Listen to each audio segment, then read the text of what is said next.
আসসালামু আলাইকুম সম্মানিত ভিউয়ার্স, আজ আমি আপনাদেরকে কিছু যুক্তবর্ণ লিখে দেখাবো, যা থেকে আপনারা নিজেরা শিখতে পারবেন, বাচ্চাদেরকে শেখাইতে পারবেন এবং পাশাপাশি নিজের লেখাকে আরও আকর্ষণীয় করে তুলতে পারবেন।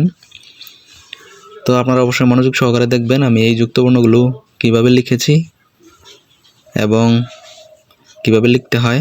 আপনারা সব কিছু জানতে পারবেন, শিখতে পারবেন। আশা করি ভিডিওটি মনোযোগ সহকারে দেখবেন।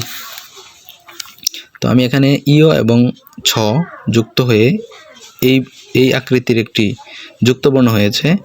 বর্গীয় জ প্লাস ইও যুক্ত হয়ে এই আকৃতি একটা যুক্তবর্ণ হয়েছে।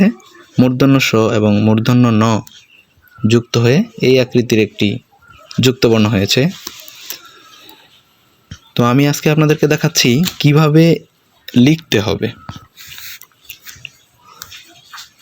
ইও এবং ছ যেটা লেখার নিয়ম হচ্ছে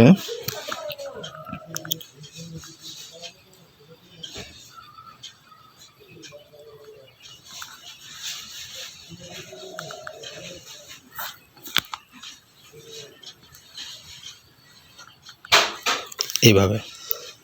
আপনারা যদি মনোযোগ দিয়ে দেখে থাকেন অবশ্যই একবার এবং দুইবার চেষ্টা করলে আপনি পেরে যাবেন। তারপর 2 নম্বরে আমাদের রয়েছে বর্গীয় জ এবং ইও। প্রথমে আমাদের মাত্রা দিতে হবে, এই মাত্রা বর্গীয় জর মতো আকৃতি এই এবং এই হয়ে গেল। এবং তৃতীয়টি হচ্ছে মূর্ধন্য স এবং মূর্ধন্য ন, যা লিখতে হয় প্রথমে আমাদের মাত্রা দিতে হবে